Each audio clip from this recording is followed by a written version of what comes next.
The ground beneath the reindeer is not where the sea will always be. It is a plain of cold grass, gravel, frozen mud, and wind-polished bone, stretching far beyond the coastlines known today. Herds move across it in dark, shifting lines. Wolves follow at a distance. Somewhere beyond the low horizon, ice rises like a wall at the edge of the world, not a mountain range exactly, but something heavier and more silent, a continent of frozen water pressing down on the land. The air is dry enough to crack skin. The rivers run differently.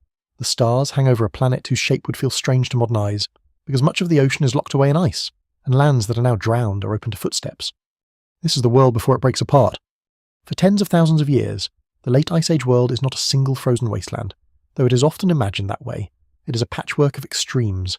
Immense ice sheets cover much of northern Europe, northern Asia, and North America. In some places, the ice is more than a kilometre thick, heavy enough to bend the crust of the Earth itself.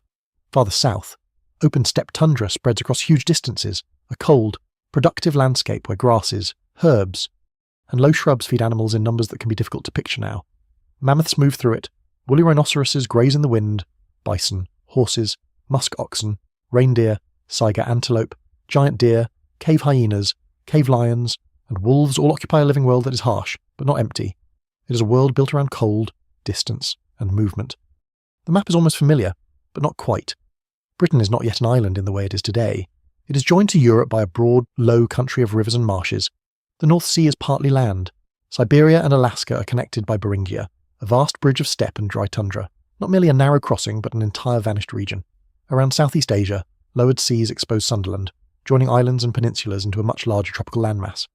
Australia and New Guinea are linked in a greater continent called Sahul. Coastlines everywhere lie far beyond their modern positions. Some of the places that will later seem isolated, remote, or mysterious are still connected by land. The reason is simple in outline, but immense in consequence. During the coldest phases of the last glacial period, so much water is trapped in ice sheets that global sea level falls by more than 100 metres. The oceans pull back from continental shelves, shallow seas become plains, bays become valleys, islands become hills inside larger landscapes, rivers cut across exposed seabeds, carving channels through lands that later disappear beneath waves. For people and animals, this changes everything. It opens corridors, joins habitats, and creates routes that will not survive the warming to come. But this world is not stable. It only seems permanent to those who live within it. Ice Age time is not a single long winter. It pulses, climate shifts, ice advances and retreats, dust blows from exposed plains, forests shrink, expand, and shrink again, rain belts wander. The evidence remains incomplete, because so much of the landscape has been buried, eroded, drowned, or crushed beneath ice. Yet what survives in the record suggests a world constantly adjusting to forces too large for any creature to understand. A human group may know a valley, a river crossing, a herd route, a sheltering cliff, but the planet itself is preparing to redraw the rules. People are already everywhere in this story. By the late Pleistocene, modern humans have spread across Africa, Eurasia, Australia, and eventually into the Americas. They are not primitive figures wandering blindly through an empty wilderness. They are skilled observers, firemakers, toolmakers, hunters, gatherers, artists, navigators, and storytellers. They know stone, bone, antler, hide, resin, sinew, weather, tracks, seasons, and animal behaviour with a precision that modern life rarely demands. They live close to danger, but also close to abundance. In some regions, they carve ornaments, paint animals deep inside caves, bury their dead with care, and travel across networks that connect distant groups through exchange and memory.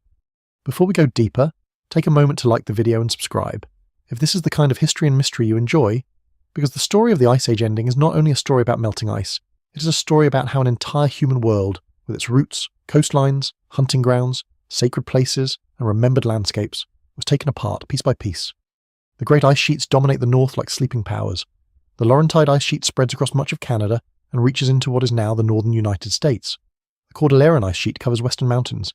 In Europe, ice grips Scandinavia and extends across parts of Britain, Ireland, Germany, Poland, and Russia. Glaciers fill valleys in the Alps and other mountain ranges. These frozen masses store not only water, but future disaster. Every ridge of ice is potential sea level. Every meltwater lake is a flood waiting for a weakness. Every retreating margin is a place where the old world can begin to fail. Yet the breaking does not happen all at once. That is one of the most important truths.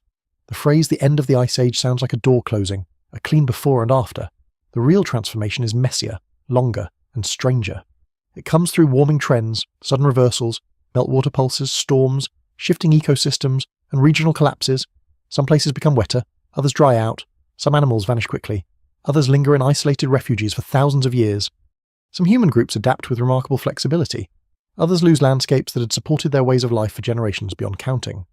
There is also an unsettling asymmetry in the evidence. Stone tools can survive, bones can survive, if buried in the right conditions, pollen grains can survive in lake mud, ice cores can preserve bubbles of ancient air, but coastlines, the places where many humans likely lived, travelled, fished, gathered shellfish, watched tides, and crossed into new worlds, are often gone. The sea has taken them. It has covered campsites, burial grounds, pathways, and perhaps entire cultural landscapes beneath sediment and salt water. No single explanation fully accounts for what was lost, because the missing record is part of the mystery itself. Imagine a place where a family returns season after season to a river mouth rich with fish and birds. Over generations, the shoreline creeps inland. At first, it is only a change in marsh grass, a bank collapsing, a familiar path turning muddy. Then storms reach farther, salt enters freshwater pools, the animals shift, the old campsite floods in winter and dries badly in summer. Grandparents remember when the sea was farther away. Children grow up knowing it closer.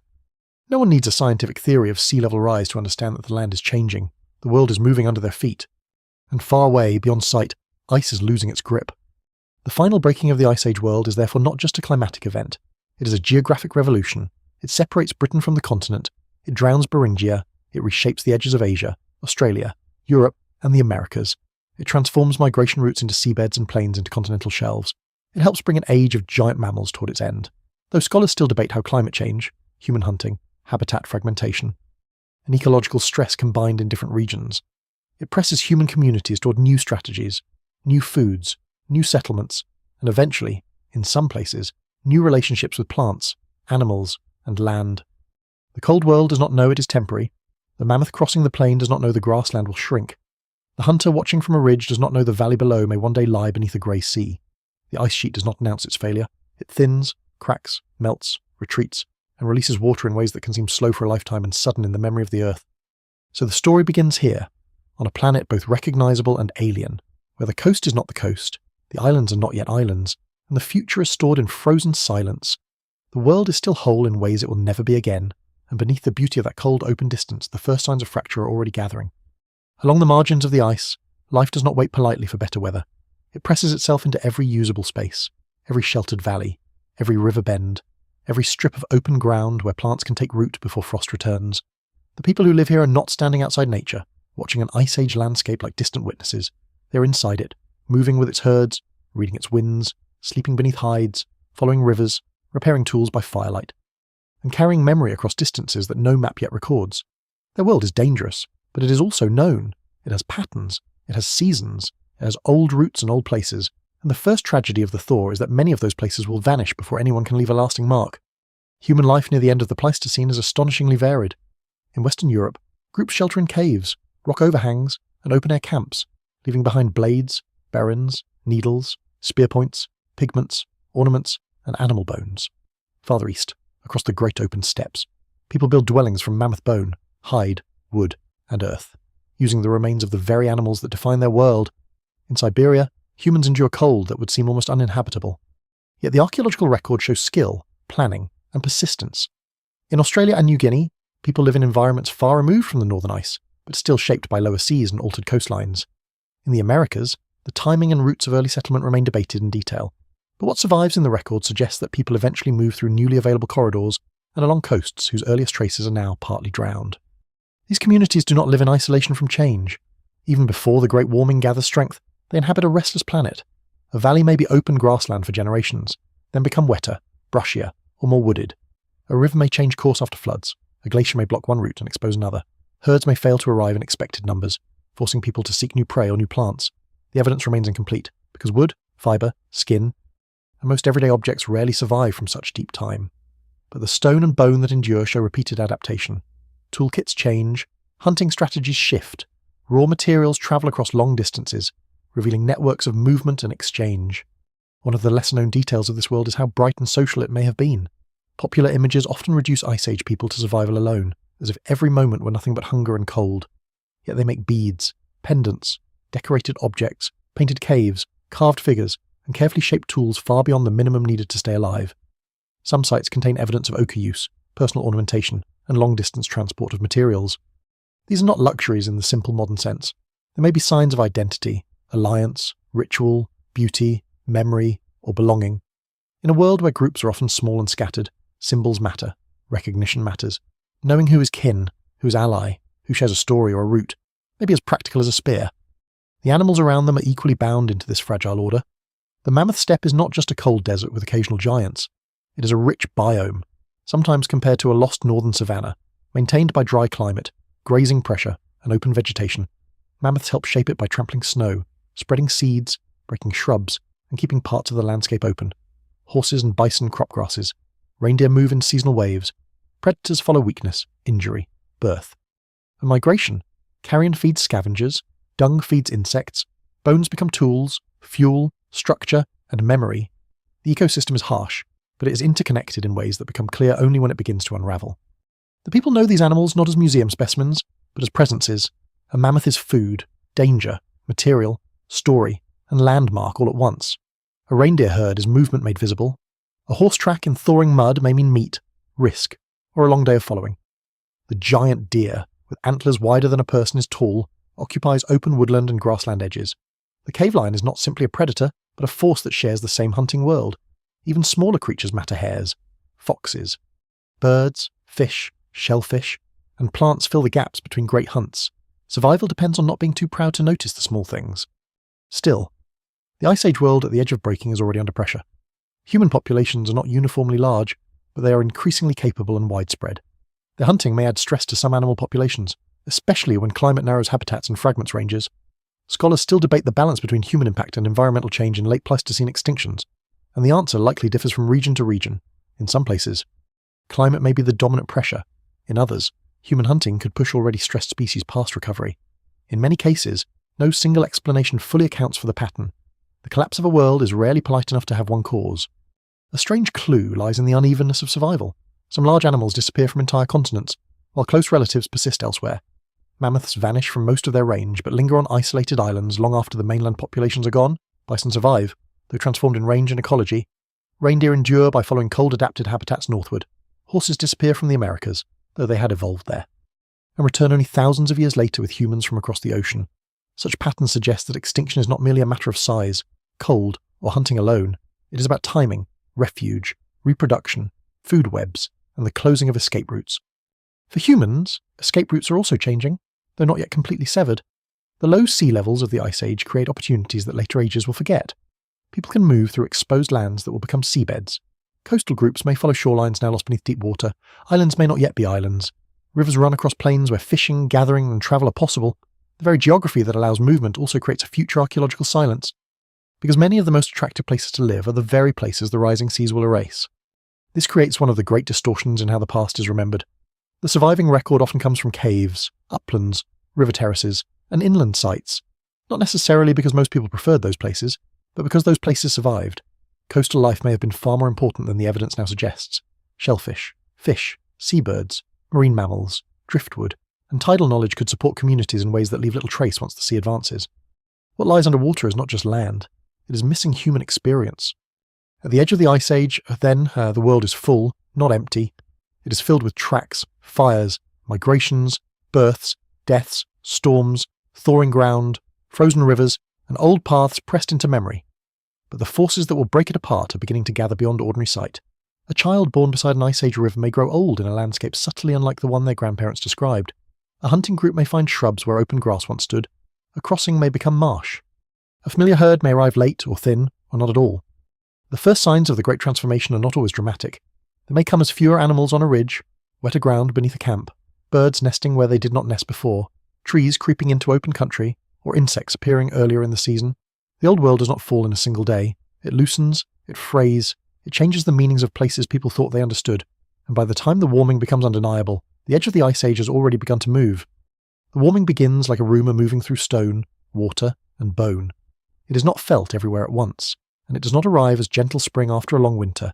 It comes unevenly, in surges and pauses, with sudden thaws, cold returns, altered rains, and landscapes that seem to change their minds.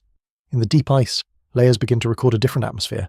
In lake beds, pollen shifts from cold steppe plants toward shrubs and trees. In caves and river gravels, animal bones begin to tell a story of movement, pressure, and disappearance.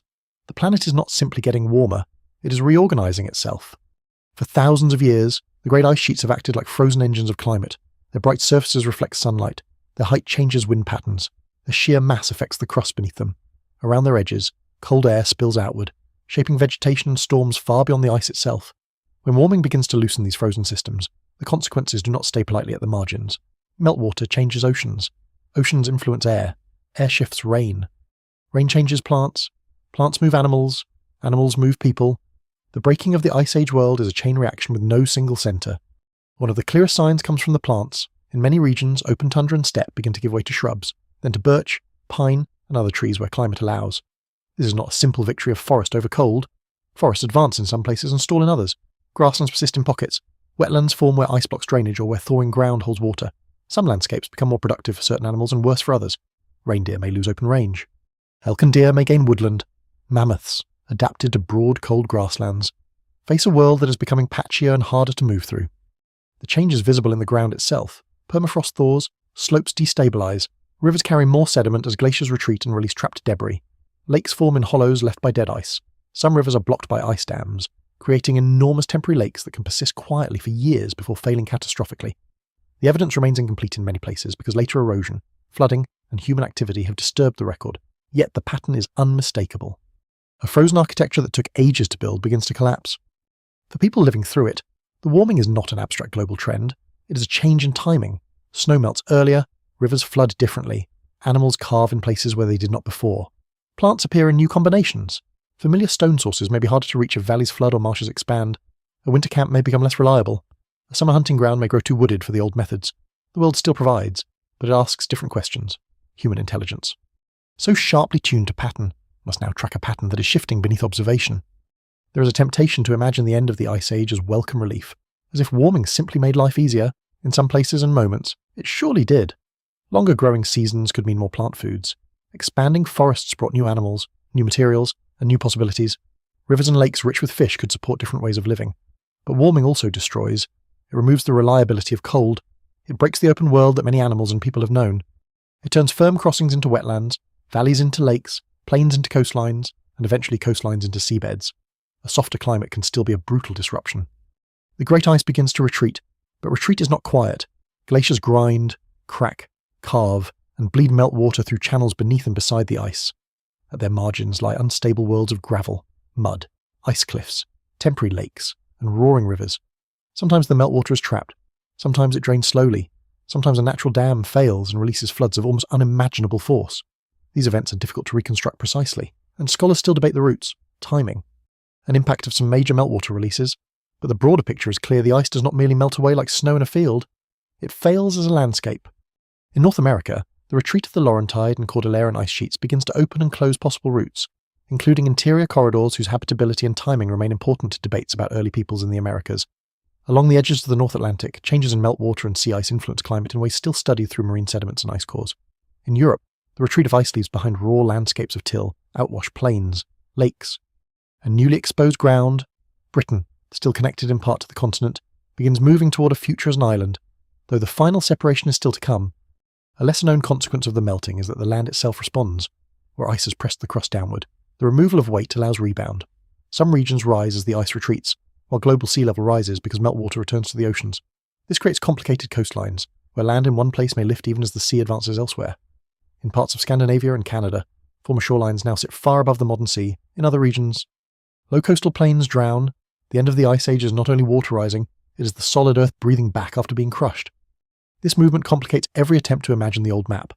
A coastline is not a line, but a negotiation between sea level, land rebound, sediment, tides, storms, and time. One shore may retreat rapidly, another may hold. A river mouth may become an estuary. A marsh may expand for centuries before drowning.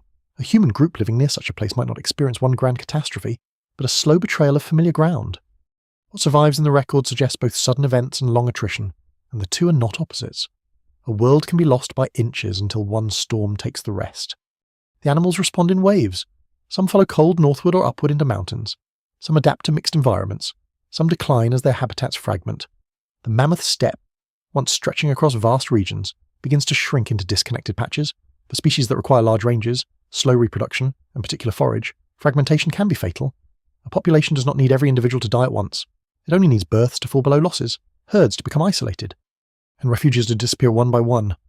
Human groups are more flexible, but flexibility has costs. New tools may be needed for new prey.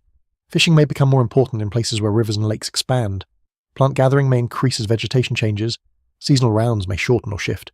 In some regions, people begin to use smaller, more varied technologies, including microlithic tools that can be fitted into composite weapons. These are not signs of decline, they are signs of adjustment. Are people redesigning their relationship with a world no longer organised around the old open plains? Yet uncertainty remains everywhere. Archaeologists can find a new tool type and infer changing behaviour, but the full life around that tool is mostly gone. Climate scientists can reconstruct temperature shifts, but not the grief of losing a valley. Pollen can show forest expansion, but not the story told beside a fire when the reindeer failed to come. The end of the Ice Age is known through evidence that is powerful and partial, precise and silent. It gives dates, layers, species, isotopes, and shorelines. It does not give back the voices of those who watched the change begin. Still, the direction is unmistakable. The frozen world is loosening. The great white weight of the north is shrinking. The oceans, long held low, are preparing to return. Across exposed shelves and low plains, across places that have carried animals and humans for generations, water is gathering in the future. The warming does not yet reveal the full shape of what it will take, but every melting glacier, every shifting forest, every rising lake, every drowned river bend points toward the same transformation. The Ice Age world is not ending because one thing happens. It is ending because everything begins to connect. Ice becomes water, water becomes sea, sea becomes separation, separation becomes memory. And somewhere on a cold plain that will one day lie beneath waves, people still walk across land they believe belongs to the world. The sea returns without needing to hurry. It has time, gravity, storms, tides, and the meltwater of continents. At first, its advance may seem almost gentle, a line of wet sand a little farther inland, a salt marsh forming where fresh reeds once grew, a river mouth widening into a drowned valley. Then the change becomes harder to ignore. Low ground disappears, islands form from hills, forests die at their roots as salt enters the soil, ancient paths end at water. The world that once connected people, animals, and seasons begins to split into pieces. During the coldest Ice Age phases, global sea level lies more than 100 metres lower than it does today. This single fact changes the map of Earth so completely that the modern coastline becomes almost misleading. The shore familiar now is not the ancient boundary. It is a late arrival. Around the continents, broad shelves stand exposed, some as dry grassland, some as wetlands, some as river plains, some as forested corridors. These were not empty margins, they were habitable landscapes. Rich in resources and likely important to human movement, yet because they now lie beneath the sea, they form one of the greatest missing archives of prehistory. As the ice melts, water flows back into the oceans, and the sea begins reclaiming these shelves. The process is uneven. Some periods bring slow rise, others bring faster pulses. Local effects complicate the picture land rebounds where ice once crushed it, while other regions sink under sediment or tectonic movement. Storms reshape shores, rivers dump silt into deltas, barrier islands migrate. But the larger direction is relentless. The low world is being erased. In Europe, the change transforms the relationship between Britain and the continent. What had been a connected landscape of river systems, wetlands, open plains, and wooded zones gradually becomes narrower, wetter, and more fragmented. Farther south, the English Channel and southern North Sea take on new meanings. Elsewhere, in the Baltic region, meltwater lakes, marine incursions, and rebounding land create a complicated sequence of changing basins. The map does not simply fill in with blue. It flickers through temporary worlds, each real to the people and animals living there, each temporary in geological terms. In Southeast Asia, the drowning of Sunderland is one of the most dramatic transformations in human geography. During low sea levels, the Malay Peninsula, Sumatra, Java, Borneo, and surrounding lands are connected into a far larger region. Rivers are run across plains now hidden below shallow seas. As water rises, this vast landmass breaks apart, producing islands and seas that define the region today. The evidence remains incomplete because so much is submerged, but the implications are enormous. Human populations, animal ranges, plant communities, and possible migration routes are all altered as land turns into coastline and coastline turns into memory. Between Siberia and Alaska, Beringia changes too. This vanished land is often described as a bridge, but that word makes it sound narrow and temporary, like a strip of ground used only for crossing. In reality, Beringia was a huge region with its own ecosystems, climates, and histories. It supported plants, animals, and likely human communities across long periods. As sea level rises, the connection between Asia and North America is drowned. Separating continents and reshaping the future of both, what had once been a broad world becomes the Bering Strait. Australia and New Guinea, once joined as Sahel, are divided as seas rise across lowlands. Tasmania is separated from mainland Australia. These changes matter not only as geographic facts, but as human events. Communities that had once been connected across land or easier crossings become isolated. Over time, isolation can shape language, culture, technology, genetic history, and memory. A rising sea is not just water moving across a map. It changes who can visit whom, who can marry whom, who can exchange stone, shell, stories, and ritual knowledge. It turns distance into destiny. For coastal people, the returning sea likely brings both opportunity and danger. New estuaries can be rich with fish, shellfish, birds, and reeds. Wetlands can support life in abundance. A drowning coastline may for a time become more productive, not less. But this abundance is unstable. A shellbed used for generations may be buried. A lagoon may turn too salty. A storm surge may cut through a barrier and change the entire shape of a shore. What survives in the record suggests that humans often adapted with remarkable skill, but adaptation does not mean nothing was lost. One surprising detail is that some drowned landscapes can still be sensed indirectly. Fishermen have hauled up mammoth bones, stone tools, antlers, and peat from the floors of modern seas. Submerged forests appear at very low tides in certain places, their ancient stumps rooted in soils formed when the shore lay far away. Underwater archaeologists have found traces of former land surfaces, channels, and in some rare cases evidence of human activity. These discoveries are powerful because they reveal that the seabed is not a blank, it is a buried country. Yet the sea is a poor preserver of many human stories. It breaks, scatters, covers, and conceals. Organic materials rot unless buried quickly in low oxygen conditions. Campsites may be destroyed by waves before sediment protects them. Later currents can move artifacts from their original context. This makes interpretation difficult. Scholars still debate how much coastal life shaped early human expansion, especially because the most relevant evidence may now be underwater. The absence of evidence along modern coasts does not necessarily mean ancient people ignored the shore. It may mean the ancient shore no longer exists. The emotional scale of this change is almost impossible to recover. Archaeology can map a submerged valley, date a peat layer, or reconstruct a shoreline, but it cannot fully show what it meant when a remembered place disappeared. A ridge where people watched animals move may become an island. A river crossing may widen into a channel. A burial ground near the old coast may be swallowed. A place of stories may become unreachable, then invisible. Generations may adjust. Moving inland step by step. Yet stories could preserve the sense that the sea had taken something that once belonged to land. This is where the breaking of the Ice Age world becomes deeply human. The old maps are not written on parchment. They are carried in bodies, journeys, habits, and seasonal expectations.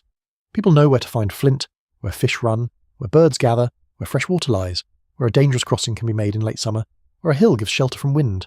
When sea level rises, it does not simply redraw coastlines. It damages memory. It makes knowledge obsolete. At the same time, the returning sea creates the modern world. The outlines of continents become recognizable. Islands emerge as islands, straits open, inland groups become coastal groups. Marine resources become central in new places. The separation of land masses changes animal distributions and human histories for millennia. The world after the Ice Age is not merely warmer, it is divided differently. No single year marks the moment. No wave washes across every shore at once. The transformation is too vast for that. It is a long sequence of advances, pauses, storms, floods, and local crises. Still, from the view of deep time, the result is dramatic. Lands that existed for thousands of years vanish beneath water, pathways close, the sea fills valleys where people may once have walked, the planet becomes smaller in some ways and more separated in others. And as the oceans rise, one of the most haunting lost places waits in the shallows of northwestern Europe. It is neither myth nor simple coastline, but a whole drowned country of rivers, marshes, forests, animals, and human lives. For a long time, it connects Britain to the continent, then the water comes for it too. Long before the North Sea has its modern shape, there is a low country between Britain and mainland Europe. It is not a narrow bridge, not merely a damp strip of land between two familiar coasts, but a broad and changing landscape of rivers, lakes, reed beds, marshes, dunes, wooded ridges, open grass, and animal paths. Today it is often called Doggerland, after the Dogger Bank, the shallow rise beneath the North Sea that preserves the name of what remains. But during the late Ice Age and the early warming that follows, it is not a lost curiosity, it is a lived world. To imagine Doggerland properly, the modern map has to be softened. Britain is not fully separate.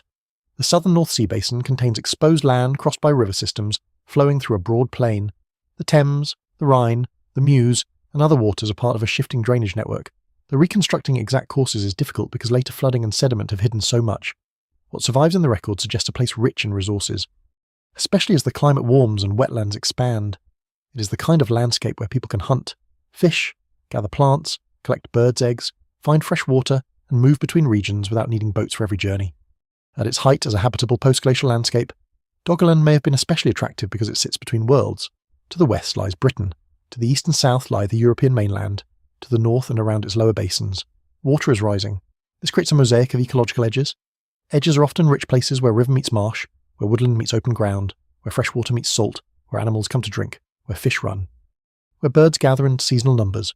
For Mesolithic communities, such places can be more than convenient. They can anchor a way of life. The people here are no longer living in the full mammoth steppe world of the coldest ice age. They inhabit a warming land of forests, wetlands, rivers, and increasingly marine edges. Their tools reflect flexibility. Smaller stone points and blades, often part of composite tools, suit a world where hunting may include deer, boar, aurochs, birds, fish, and smaller animals rather than only the great open country herds of an earlier age. Wood, bone, antler, nets, traps, baskets, dugout canoes. And other organic technologies likely matter enormously, though most of them survive poorly. The evidence remains incomplete, but the few preserved organic finds from comparable wetland sites elsewhere show how much is missing when only stone remains. One lesser-known feature of the Doggerland story is that much of what is known begins not with archaeologists and dry land, but with accidents at sea. Fishing boats and dredging operations have brought up peat, animal bones, antler tools, and worked stone from the seabed. A barbed antler point hauled from the North Sea becomes a message from a drowned world. Mammoth remains appear in nets, not because mammoths wandered the modern sea, but because the seafloor was once land. Such finds are often displaced from their original contexts, which makes them difficult to interpret. Yet together they reveal that the North Sea floor is not empty mud. It is an archive with its pages soaked shut. For generations, Doggerland shrinks, rising seas invade the lower ground, river valleys become estuaries, marshes widen, salinity changes, freshwater pools become brackish, habitable zones shift onto higher ridges and islands. The process is not a single drowning, and that matters. People could adapt for a long time. They may move camps inland, follow new shorelines, exploit new fisheries, and remember places that have slipped beneath the tide. A family might return to an old seasonal ground and find it changed but still usable. The children might know it as a wetland. The grandchildren might know it as a place reachable only at low tide, or not at all. Then comes the event that gives the story its darker edge, the Storegga Slide. Around the early Holocene, a massive underwater landslide occurs off the coast of Norway, sending huge volumes of sediment collapsing down the continental slope. This generates a tsunami that travels across the North Atlantic and strikes surrounding coasts. Geological traces of the wave have been found in parts of Scotland, Norway, and beyond. Scholars still debate exactly how devastating it was for the remaining portions of Doggerland, partly because the landscape was already being reduced by rising seas, and partly because the evidence is fragmentary beneath the North Sea. But it is difficult to imagine such a wave passing unnoticed through low-lying wetlands and islands. The popular version sometimes presents the Storegga tsunami as the instant destruction of Doggerland, a single catastrophic day when Britain was finally cut loose. Reality is more complicated. Much of Doggerland had already been lost before the tsunami. Some higher parts may have survived afterward for a time. The final separation of Britain from the continent was a process, not a clean cinematic moment, yet no single explanation fully accounts for how people experienced that process. Because a sudden wave arriving in a landscape already under stress could become the kind of disaster that overwhelms memory. Slow loss prepares the wound, catastrophe tears it open. Imagine the remaining lowlands before the wave. The sea is closer than it was in ancestral stories. Channels cut through the old plain, ridges stand as islands or peninsulas, marsh birds rise in flocks, deer move along wooded higher ground. People know the tides, the safe routes, the freshwater places, the camps that still hold. The world is diminished, but not dead. Then the sea withdraws strangely, or the horizon changes, or a sound comes that no one has a word for. The wave that follows is not a mythic wall reaching the sky, but in low country it does not need to be. A fast, powerful surge carrying debris, salt water, and force can flatten camps, poison fresh water, scatter people, and erase landmarks in an afternoon. What happened to the people of Doggerland is unknown in detail. Some may have already moved away as conditions worsened. Some may have lived on higher ground and survived. Some may have been caught in places where there was no time to escape. Archaeology cannot easily count the lost. It can show drowned surfaces, tsunami deposits, and scattered artifacts, but not the full human cost. The silence is part of the haunting power of the place. Doggerland matters because it changes the way the Ice Age ending is imagined. It shows that the lost world was not abstract. It was not just a line on a sea level chart. It was a territory large enough to hold generations, roots, resources, and perhaps stories that later cultures could no longer place on a map. When Britain becomes an island, it is not only a geographic fact, it is the end of a long relationship with the continent that had existed through landscapes now gone. There is a strange intimacy in the idea that beneath the grey North Sea lie old river valleys, peat beds, animal bones, and traces of human passage. Ships cross above them without seeing them. Storms move over them. Offshore structures rise from the seabed. Fish pass through waters that cover former forests. The modern sea makes the loss look natural, even inevitable. But for those who lived through the change, it may have been remembered as encroachment, abandonment, disaster, and separation. The evidence remains incomplete, and it may always remain so. Underwater archaeology is difficult, expensive, and vulnerable to currents, sediment, and industrial disturbance. Yet each recovered object sharpens the outline. A tool from the seabed means hands, peat means land surface, pollen means plants, bones mean animals. Together they reveal a place that was real, inhabited, and then taken by water. Doggerland is only one drowned country among many, but it has become a symbol because it sits so close to modern Europe, hidden in plain sight. It reminds us that the end of the Ice Age did not merely melt glaciers far away, it redrew the map under human feet. And as the sea rose over Doggerland, similar forces were building elsewhere, sometimes slowly, sometimes with frightening speed, as meltwater pulses carried the collapse of ice into every ocean on Earth. The oceans do not rise like water poured steadily into a bowl. They climb in fits and surges, pausing for a time, then leaping upward as ice sheets weaken, lakes burst, and trapped water finds its way back to the sea. To human beings living along the old coasts, this difference matters. A slow rise can be followed, negotiated, endured. A rapid rise can turn memory into confusion. A place known to grandparents as dry land may become marsh in one generation, open water in another. And then a story whose location can no longer be reached. The great meltwater pulses are among the most dramatic signatures of the Ice Age ending. They are not simple floods in the everyday sense, though floods are part of the story. There are intervals when global sea level rises much faster than the long-term average, fed by immense losses from ice sheets. One of the best known, often called meltwater, Pulse 1A, occurs during the last deglaciation and may have raised sea level by many metres in only a few centuries. Though scholars still debate the exact amount, timing, and sources of the water, the numbers vary depending on the evidence used, but the meaning is clear enough the planet's coastlines were being remade at speeds that could be felt across human timescales. The source of such water is not a single melting glacier, but a planetary system coming apart. The Laurentide ice sheet in North America, the Eurasian ice sheets, mountain glaciers, Antarctic contributions, and other frozen reservoirs all play roles at different times, though assigning responsibility for each pulse remains difficult. Ice sheets are not smooth white blocks sitting passively on land. They contain streams of faster moving ice, buried channels, pressure zones, lakes, cracks, and margins where meltwater can gather in dangerous quantities. When climate warms and the balance shifts, these systems can reorganize suddenly. Some meltwater flows across the surface in braided rivers thick with sediment. Some plunges into crevasses and races beneath the ice, lubricating the base and altering ice movement. Some gathers behind natural dams of ice or debris, forming glacial lakes so large they look more like inland seas. These lakes can drain slowly through outlets, or catastrophically when a dam fails. The resulting floods can scour bedrock, carve channels, move boulders, and send fresh water into oceans at scales modern rivers rarely approach.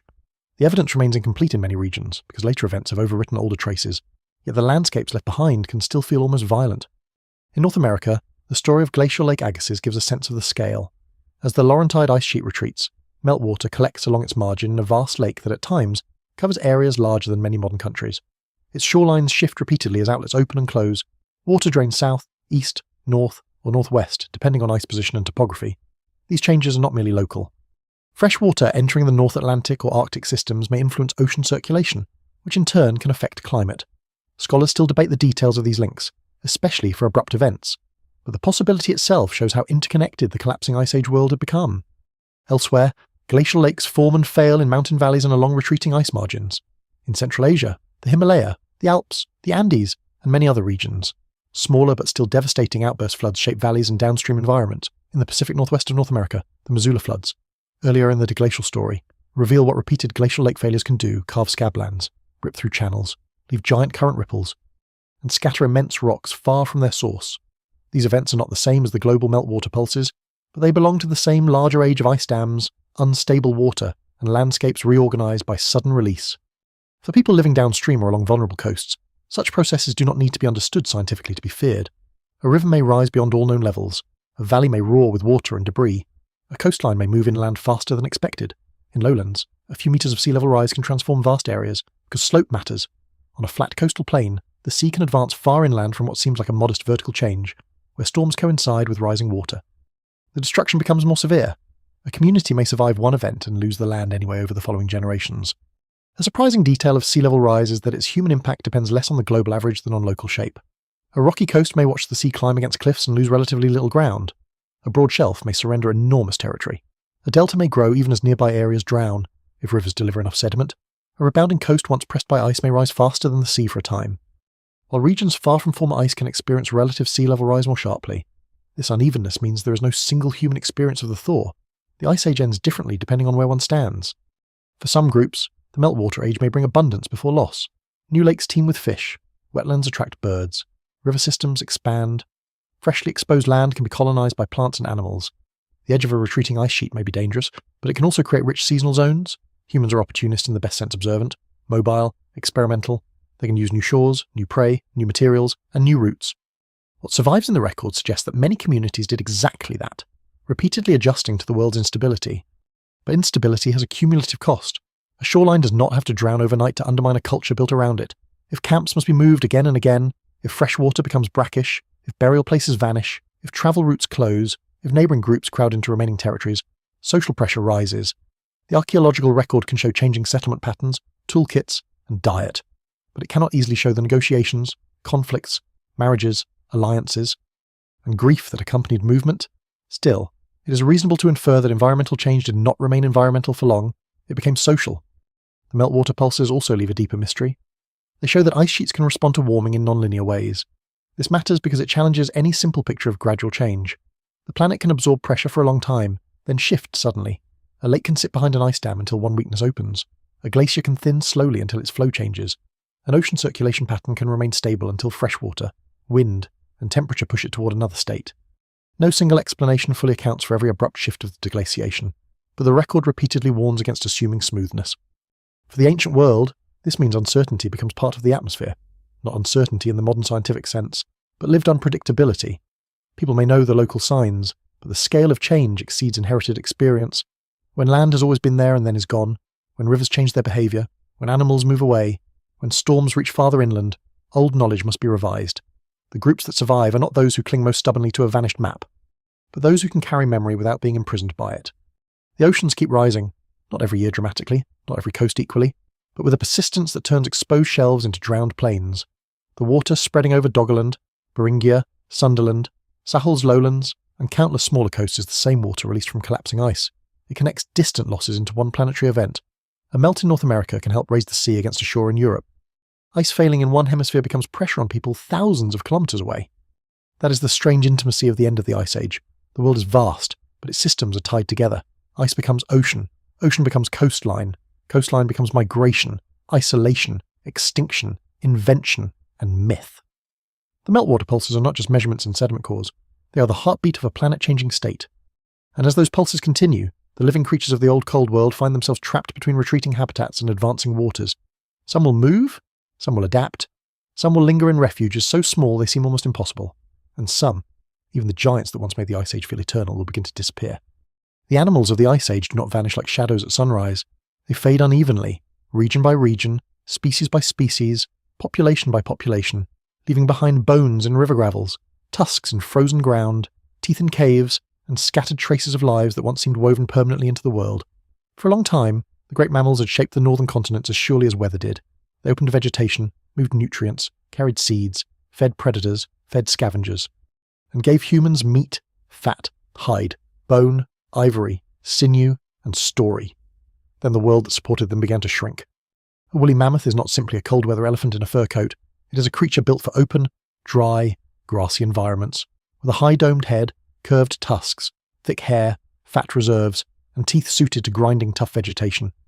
It belongs to the mammoth steppe, that vast lost biome stretching across much of northern Eurasia and into North America during colder periods.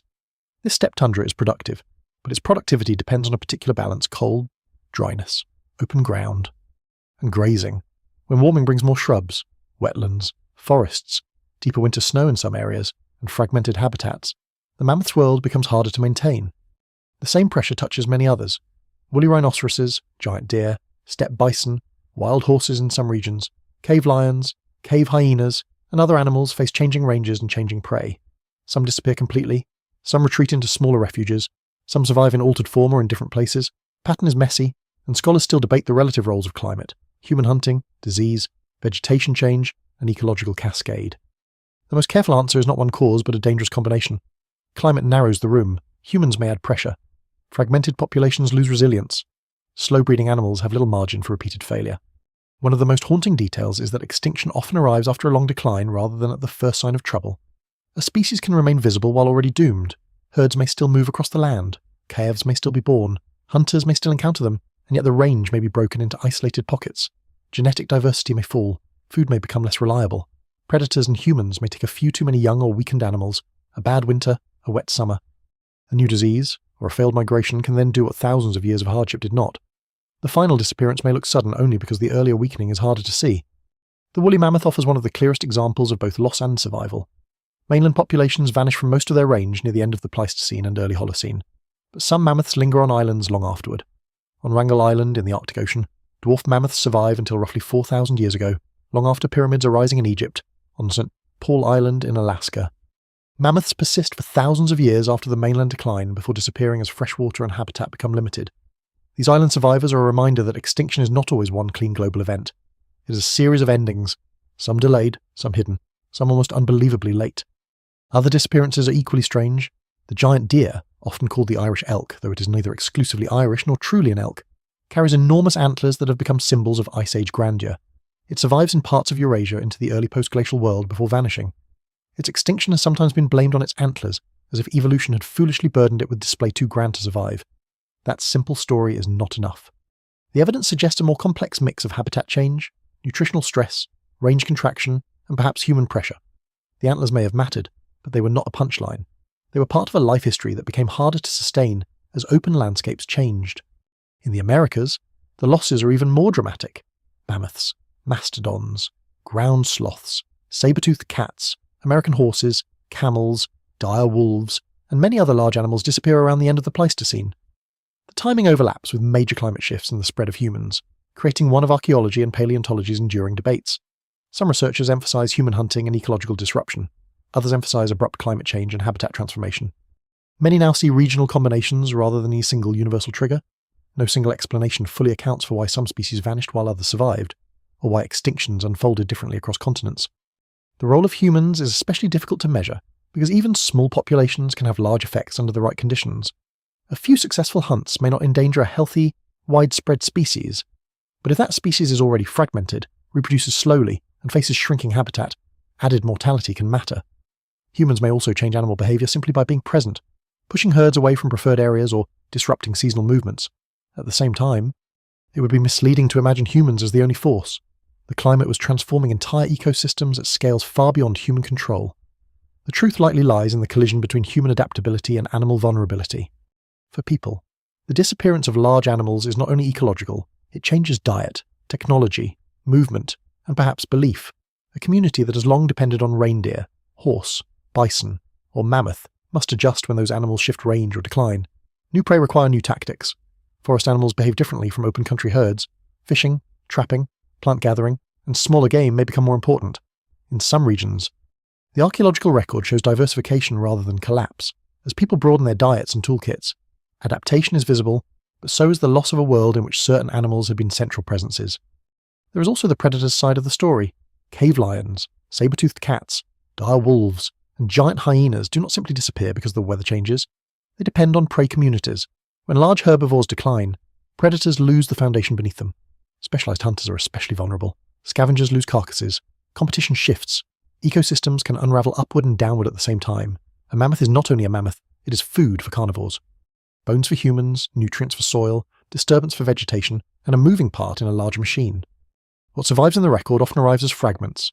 A tooth with growth lines, a bone cut by stone tools, a tusk preserved in permafrost, a footprint hardened in ancient mud, dung fungus spores in lake sediments, hinting at the abundance or decline of large herbivores, pollen showing vegetation change, ancient DNA recovered from bones, soil, or frozen remains.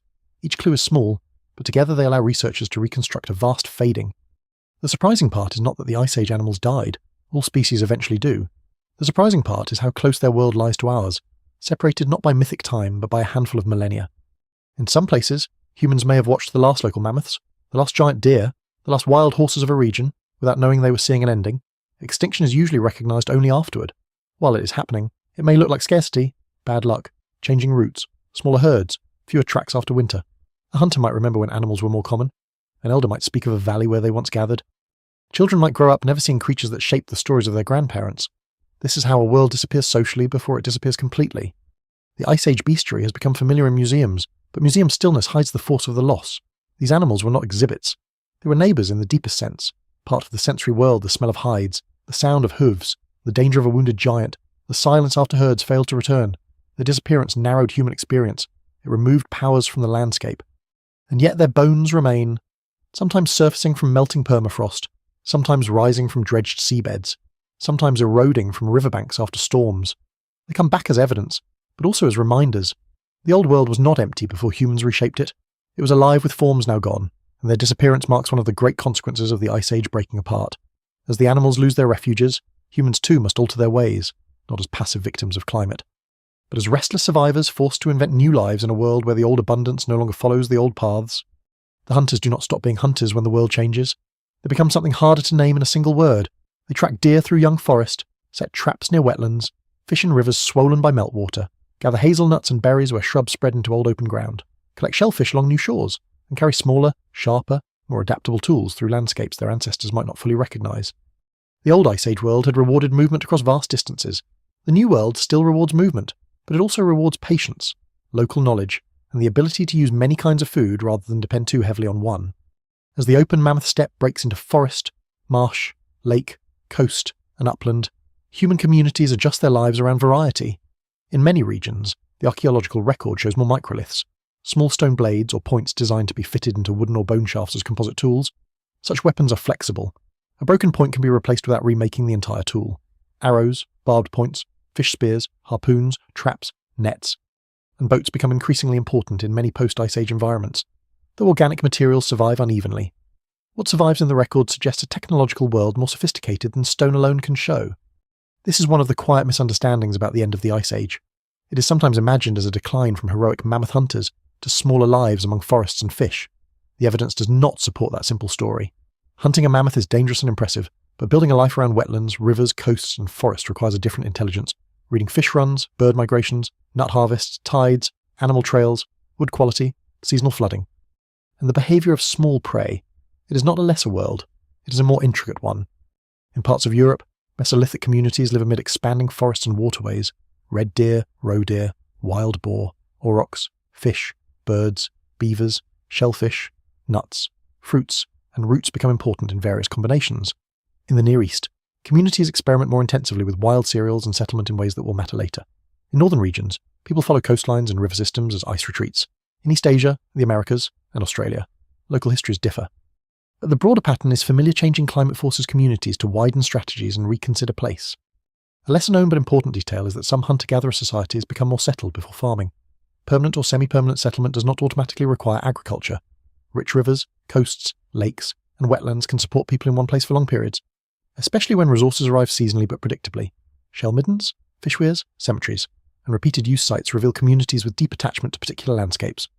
Scholars still debate how widespread and varied these lifeways were, especially because many coastal sites are drowned, but the old assumption that hunter-gatherers were always lightly rooted wanderers no longer holds. The changing world also alters social geography. As seas rise and habitats shift, groups may be pushed closer together in some regions and separated in others. A drowned plain can cut off contact. A new wetland can draw people in. A forest can slow travel across land that had once been open. A coastline can become a highway for those with boats. Exchange networks may change as raw material sources become harder or easier to reach. Stone from a known outcrop, shells from distant shores, amber. Pigments and ornaments all speak to movement and connection, but the roots behind them may be very different from those of the Ice Age. The human body carries this transformation too. Diet leaves traces in bones and teeth. Isotopes can show reliance on marine food, freshwater fish, terrestrial animals, or plants. Dental wear can hint at processing techniques. Ancient DNA can reveal population movement, mixture, isolation, and continuity, though the record remains uneven and must be interpreted carefully. What emerges is not one human response, but many. Some groups move with shifting herds, some settle near water. Some specialise, some diversify, some vanish from the visible record, perhaps because they moved, merged, or left traces now underwater. The spiritual or symbolic side of this change is harder to see, but it would be strange if it did not change as well. When the animals at the centre of a world decline, when the coast advances, when old paths drown, stories must respond. Cave art from earlier periods gives extraordinary glimpses of animal-centred imagination, but later symbolic worlds are less easy to reconstruct in many regions. The evidence remains incomplete. Still, burials, ornaments, special deposits, decorated objects, and repeated use of meaningful places suggest that people were not merely surviving a changing environment, they were interpreting it. There may have been grief in that interpretation, but also discovery. New rivers are not only threats, they are places of fish, reeds, waterfowl, and travel. New forests are not only obstacles, they bring wood, shade, nuts, boar, deer, mushrooms, and hidden paths. New coasts are not only losses, they offer shellfish, seals, seabirds, driftwood, salt, and horizon. Human beings are very good at turning disruption into habit, and habit into culture. That may be one reason the species survives so much while carrying so little certainty.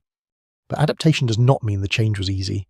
A community can adapt and still lose sacred places, familiar animals, burial grounds, and old certainties. It can learn to fish more and still remember when reindeer crossed a vanished plain. It can make better tools for forests and still mourn the disappearance of open country. Survival often looks clean from a distance because only the survivors remain to tell the story. Archaeology sees continuity where lived experience may have included hunger, conflict, migration, and fear. No single explanation fully accounts for how human societies changed during the Ice Age's end, because the causes are braided together. Climate shifts alter resources, sea level rise removes land, animal extinctions change diets, population growth increases pressure, new technologies create possibilities, social networks transmit ideas, local choices matter. A group does not simply receive the environment like an order, it negotiates with it, tests it, remembers it, and sometimes resists what it demands until resistance becomes impossible. In this changing world, the old distinction between nature and culture begins to blur even more sharply. People burn vegetation, hunt selectively, move materials, shape animal behaviour, and occupy places repeatedly. They are not yet farmers in many regions, but they are already participants in ecological change. Their camps, fires, tools, and pathways leave marks. The scale is not industrial, not even close, yet it is real. The post-Ice Age landscape is not untouched wilderness waiting for civilization. It is a lived-in world, shaped by humans and non-humans together.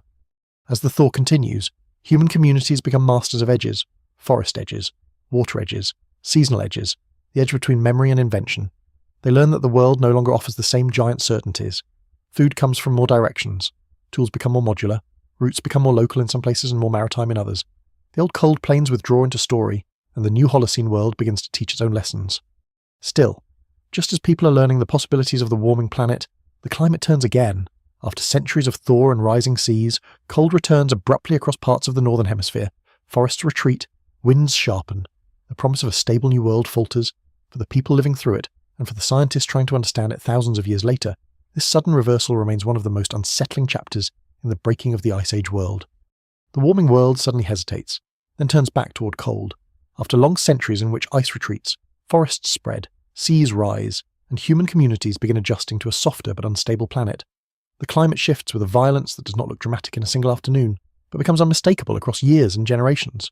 Temperatures fall across much of the North Atlantic region. Winds sharpen. Open vegetation returns in places where shrubs and trees have begun to take hold. Glaciers pause or advance. The living world, still recovering from one great transformation, is forced into another. This abrupt cold reversal is known as the Younger Dryas, and it remains one of the most important warnings from the end of the Ice Age. Climate does not always change smoothly. The name comes from a small Arctic alpine flower, Dryas octopetala, whose pollen appears in European sediments during cold phases. It is a modest plant with a large scientific meaning. When its traces appear where warmer vegetation had been spreading, they mark a return of colder conditions. The Younger Dryas begins roughly 12,900 years ago and lasts until about 11,700 years ago, though exact timing and intensity vary by region, or in some places the shift is sharp and severe. In others, the signal is weaker or different. The event is most clearly felt around the North Atlantic, but its consequences ripple through climate systems far beyond a single coastline. For people alive at the time, the Younger Dryas is not a named event. It is a failure of expectations. Forests that had seemed to be advancing may stall or retreat. Animals shift again. Winters lengthen. Food sources become less predictable. Rivers and lakes respond to new patterns of snow, ice, and melt. Groups that had reorganized their lives around the early warming may now face a colder, drier, or more seasonal world than expected. The evidence remains incomplete. But what survives suggests that human communities were once again forced to adjust, sometimes by moving, sometimes by changing diet, sometimes by intensifying their use of reliable local resources. The cause of the Younger Dryas has been debated for decades. One leading explanation involves large releases of fresh water from melting ice sheets into the North Atlantic system. Fresh water is lighter than salt water, and if enough of it enters critical regions, it may disrupt ocean circulation patterns that help carry heat northward. In this view, the collapse of ice indirectly chills parts of the hemisphere by interfering with the ocean's heat engine. Glacial lake agassiz and related meltwater pathways often appear in these discussions, though scholars still debate exact routes, timing, and magnitudes. The broad idea is plausible and widely discussed, but the details remain difficult. There are other hypotheses, some more accepted than others. Changes in atmospheric circulation, sea ice expansion, and feedbacks between ocean and atmosphere likely play roles.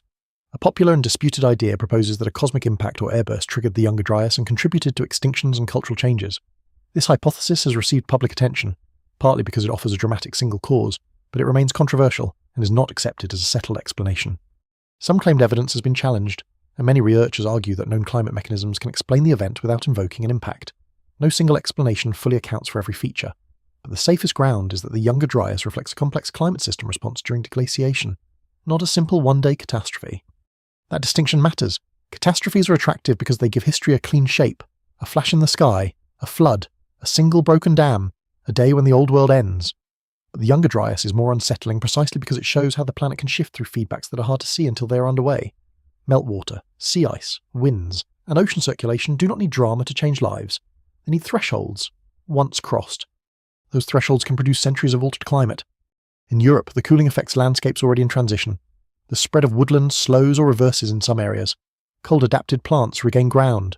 Animal communities shift again, and people using forest, river, and open habitats must respond to a changing balance. In the British Isles and surrounding regions, the return of colder conditions intersects with the continuing effects of rising seas and landscape fragmentation. Doggerland is not restored by the cold. The oceans do not retreat to their old ice age limits. The world is colder, but it is not the old world reborn. This is one of the strangest aspects of the Younger Dryas. It brings back cold, but not the past. The ice sheets are diminished compared with their maximum. Sea level is still much higher than during the coldest glacial period. Many animal populations are already stressed or gone from large parts of their former ranges. Human groups have already begun adapting to post-glacial environments. The reversal is therefore not a reset. It is a disruption layered on top of disruption. A reminder that the broken world cannot simply be assembled again. In the Near East, the Younger Dryas has drawn special attention because it overlaps with important changes among late hunter-gatherer communities, including the Natufian culture in the Levant. Some groups in this region had already begun living in more settled ways, using wild cereals and other resources intensively. A colder or drier climate may have placed pressure on these communities, perhaps encouraging new strategies that eventually feed into the long emergence of agriculture. Scholars still debate how direct this connection is. Climate did not simply force farming into existence. Human choices, local ecology, population dynamics, and cultural traditions all mattered. But the Younger Dryas likely forms part of the pressure field in which new relationships with plants became more attractive or necessary. A surprising detail is that instability itself may have taught people to value predictability. When wild resources are abundant but variable, communities can move. When populations grow, territories tighten, or seasonal resources become less reliable, people may invest more effort in managing plants, storing food, returning to favoured places, and shaping landscapes. The Younger Dryas does not invent human ingenuity, it tests it. It creates conditions where old flexibility remains useful but may no longer be enough in every place. The event ends as abruptly as it begins. Around 11,700 years ago, temperatures rise sharply, marking the beginning of the Holocene, the current interglacial epoch. In some climate records, the transition is startling, a rapid warming after more than 1,000 years of renewed cold. For ecosystems, this means yet another rearrangement. Forests spread again, ice retreats further, sea level continues its rise. For humans, it means entering a world that begins to look more stable in some regions. Though never truly still, the Holocene opens not as a peaceful dawn, but as the latest turn after repeated shocks. The Younger Dryas leaves a lesson written in pollen, ice, mud, and absence. It shows that the end of the Ice Age was not a simple thaw, it was a stuttering transformation, full of reversals and accelerations. It also shows why ancient communities cannot be understood as living against a fixed background. Their background moved. It warmed, cooled, drowned, dried, greened, froze, and opened again. Culture developed not outside these shifts, but inside them. For long-form history, the Younger Dryas occupies a strange emotional place. It is not as visible as a drowned country or as iconic as a mammoth. It has no single ruin, no lost city, no carved inscription, yet it may have shaped the conditions under which people reconsidered settlement, food, risk, and memory. It stands behind later transformations like a cold shadow. The evidence remains incomplete, and much remains debated, but its importance is not in doubt. The climate had shown its power to change direction just when the world seemed to be moving toward warmth. And when warmth finally returns, it returns to a planet full of people who have learned that the Earth can betray expectations. Seas have risen, animals have vanished, lands have drowned. Cold has come back after retreat. Such experiences do not disappear easily. They settle into roots, habits, warnings, and stories. Some stories may fade, some may transform beyond recognition, some may survive as memories of waters rising over places that once were home. Long after the waters rise, people keep telling stories about floods. They speak of seas that come too far inland, rivers that break their banks, islands that sink, plains that vanish, and ancestors forced to flee from places no one can visit anymore. Some of these stories are attached to gods, punishments, monsters, warnings, or the renewal of the world after destruction. Some are clearly shaped by later religion and politics. Some belong to landscapes where floods are ordinary enough to become symbols of chaos. Yet beneath the mythic language, there remains a difficult possibility at least some memories of post-Ice Age drowning may have survived, altered beyond recognition, inside oral tradition. This possibility must be handled carefully. It is tempting to turn every flood myth into a direct report of melting ice and rising seas. That would be too easy, and too careless. Floods happen for many reasons. Rivers flood seasonally, storm surges strike coasts, tsunamis destroy shorelines, dams fail, monsoons shift. Human settlements often grow near water because water gives life, trade, fish, soil, and movement, so water disasters naturally become part of culture. No single explanation fully accounts for the world's flood stories, and many are not memories of the Ice Age at all. Still, the end of the Ice Age creates exactly the kind of repeated landscape-scale loss that could leave deep marks in human memory. Oral traditions can preserve surprising information, but not like a written survey. They preserve meaning, danger, place, and moral pattern more easily than exact dates or measurements. A story may remember that the sea crossed land where people once walked while losing the original shoreline, the speed of the rise, and the names of those who fled. It may turn a drowned plane into a punished city, a storm surge into a divine warning, or a coastal migration into a tale of ancestral exile. Scholars still debate how far back oral memory can reliably reach, but some traditions appear to hold echoes of ancient environmental events across many generations. The evidence remains incomplete, yet the possibility is too interesting to ignore. Around the world, people living near coasts have stories of lands taken by the sea. In parts of northwest Europe, later legends speak of drowned kingdoms, sunken bells, vanished lowlands, and cities beneath waves. These tales are not straightforward records of Doggerland, and many are medieval or later in their surviving forms, shaped by Christian imagery, local storms, and political memory. But they resonate because the region truly did lose vast land to the sea. The North Sea floor really was once inhabited ground. The myth does not prove the geology, but the geology explains why such myths feel at home there. In Australia, some indigenous oral traditions describe coastlines and islands in ways that researchers have compared with sea level rise after the last ice age. Because Aboriginal cultures maintain deep oral histories tied closely to place, some scholars have argued that certain stories may preserve memories of shorelines drowned thousands of years ago. This remains a field of careful debate, and each tradition must be understood within its own cultural setting rather than treated as a fossilised map. Yet it offers one of the most compelling examples of how environmental change may be carried through story when people remain connected to a landscape across immense spans of time. In the Near East and Mesopotamia, flood stories become some of the most famous in the world, eventually appearing in written traditions that are far younger than the Ice Age, but rooted in riverine societies where flooding is both catastrophe and renewal. The great river plains of the Tigris and Euphrates are shaped by water, silt, irrigation, storm, and seasonal uncertainty. It is not necessary to invoke one global deluge to explain why flood narratives become powerful there. Local floods, changing river channels, and the experience of living in a flat alluvial world are more than enough. Still, these stories belong to a broader human pattern. Water is remembered as both creator and destroyer. The Black Sea has also attracted attention. A debated hypothesis proposes that rising Mediterranean waters flooded into the Black Sea basin during the early Holocene, rapidly expanding it and perhaps inspiring later flood traditions. The idea is dramatic and has entered popular imagination, but scholars disagree about the timing, speed, scale, and human impact of the event. Some evidence supports significant changes in Black Sea water levels. Other interpretations suggest a more gradual or complex process. It remains a useful reminder of how difficult it is to connect geology directly to myth.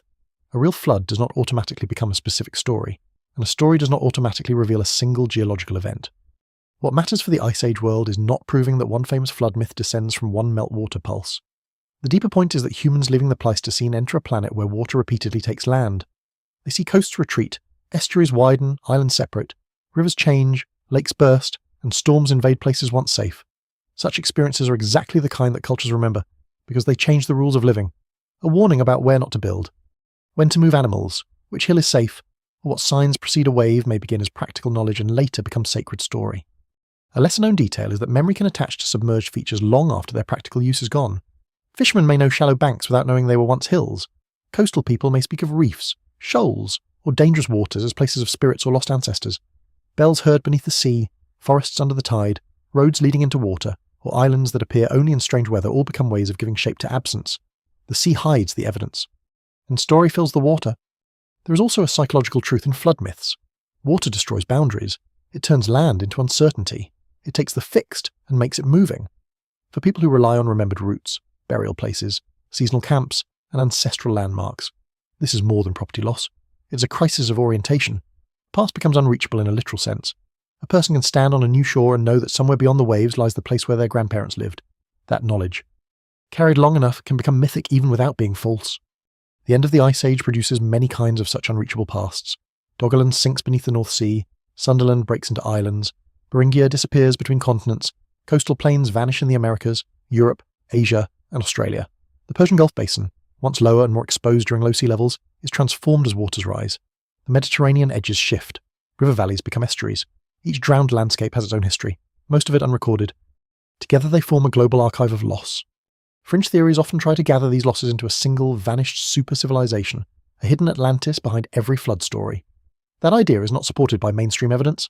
The post-Ice Age world certainly contained complex, skilled, symbol-rich human societies, and many of their coastal traces are missing.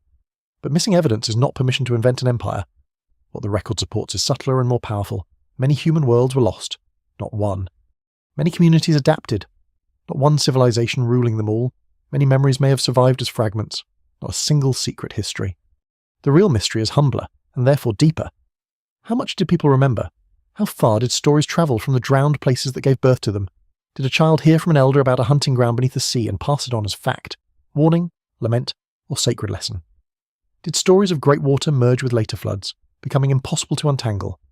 The evidence remains incomplete, and perhaps it always will, because oral tradition changes as living culture changes. But absence does not mean silence. It only means the voices no longer reach us plainly. Flood myths endure because they speak to a truth the end of the Ice Age made visible: the Earth is not fixed. Land can fail, seas can rise, the safe place can become dangerous. A whole world can be real, useful, beloved, and then disappear beneath a surface that reflects only sky. In that sense, the drowned landscapes of the post-glacial world do not require exaggeration. They're already vast enough. And as the waters take the lowlands, other regions face a different transformation. Not drowning, but drying. Places that had once held lakes, grasslands, animals, and human movement begin to lose rain. The green worlds of the early Holocene start to fade, and deserts prepare to inherit them. Far from the drowned shelves and broken coastlines, another part of the Ice Age world changes in the opposite direction. Water does not advance here as a grey sea over low ground. It withdraws from the sky. Lakes shrink, grasslands thin, river systems weaken, animals retreat toward remaining water, human roots tighten around springs, basins, and seasonal streams. The land that will one day be imagined as timeless desert had not always looked that way. In parts of North Africa, Arabia. And the wider Saharan belt, the early Holocene world is greener, wetter, and more alive than the modern eye expects. Then, slowly and unevenly, that green world begins to fail. The Sahara is not a simple empty wasteland in deep time. During the African humid period, strengthened monsoons push rainfall farther north, turning large areas of what is now desert into a mosaic of grasslands, lakes, rivers, wetlands, and savanna-like environments. The shift is tied to changes in Earth's orbit that alter seasonal sunlight and intensify summer heating over North Africa, drawing monsoon rains deeper into the continent. This does not make the entire Sahara a tropical paradise. And it does not happen uniformly everywhere. There are still dry zones, harsh seasons, and local differences, but the contrast with the modern desert is extraordinary. Ancient lake beds, fossil fish, pollen, dust records, river channels, and archaeological sites all point toward a wetter Sahara. Rock art across parts of North Africa shows elephants, giraffes, cattle, swimmers, hunters, and pastoral scenes in places that are now dry enough to make such images feel almost impossible. These paintings and engravings do not form a single, simple timeline, and scholars still debate their dates, meanings, and cultural contexts, but they preserve a powerful truth. People once lived in Saharan landscapes rich enough to support animals, and lifeways very different from those of later desert margins. One of the most surprising details is the presence of ancient megalakes in parts of the Sahara and nearby regions. Lake Chad, for example, expanded at times far beyond its modern size, becoming a vast inland water body. Other basins held lakes, wetlands, or seasonal waters that drew animals and people. Fish bones, harpoons, and settlement traces in now arid regions reveal communities that understood water intimately. To them, the Sahara was not an absence, it was a connected world of basins. Corridors and living edges, but the same orbital rhythms that help green the Sahara also set limits on that greening. Over thousands of years, monsoon strength begins to decline, rain belts shift, vegetation thins, dust increases, lakes contract. The transition is not identical everywhere. In some areas, drying may be gradual, allowing people and animals to adjust over many generations. In others, feedbacks between vegetation, soil, dust, and rainfall may make change feel sharper. When plants disappear, bare ground reflects heat differently and releases more dust, which can further affect climate. No single explanation fully accounts for every local pattern, but the broad direction is clear: the green Sahara gives way to increasing aridity. For human communities, this drying is another form of world breaking. It does not drown camps beneath waves, but it removes reliability from the land. A lake that once supported fishing may shrink into marsh, then salt flat, then memory. Grazing grounds may fail, wild animals may move south, north, or toward mountains and river corridors. Pastoral groups may follow water with cattle, sheep, or goats, depending on region and period. While foragers adjust their seasonal rounds or move toward more dependable landscapes, the Nile Valley, once one corridor among many, becomes increasingly important as surrounding regions dry. The desert helps concentrate life along the river. This concentration has enormous consequences, though it should not be simplified into the idea that the Sahara created Egypt by itself.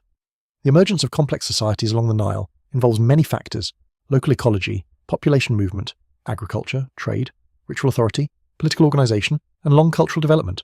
But the drying of North Africa helps change the geography of possibility. As habitable zones contract, rivers and oases gain importance. Movement patterns shift. People who once lived across broader wet landscapes may gather more densely along remaining water. Climate does not write civilization like a script, but it narrows and opens choices. Arabia also carries memories in stone and sediment of wetter phases. Ancient lakes, river channels, and tools indicate that humans moved through Arabian landscapes during windows of greater rainfall. These humid corridors may have helped populations expand, connect, and survive in regions that later became much harder to cross. As conditions dried, routes closed, or became more demanding. The desert is therefore not merely a barrier, it is a barrier with a history, sometimes open, sometimes sealed, sometimes crossed only by those who know where water hides.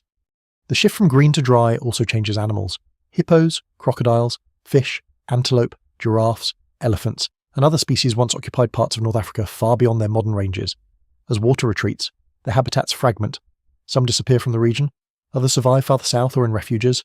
Domesticated animals become increasingly important to many human communities, but they too depend on pasture and water. Pastoralism is flexible, yet it can be vulnerable when droughts intensify or when access to wells and grazing becomes contested. Environmental stress becomes social stress again. The evidence remains incomplete because deserts both preserve and destroy.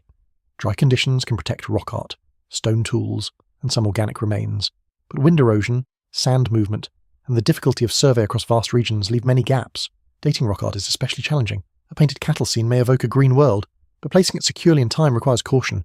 Still, taken together, the records are overwhelming. The Sahara's modern face is nocturnal.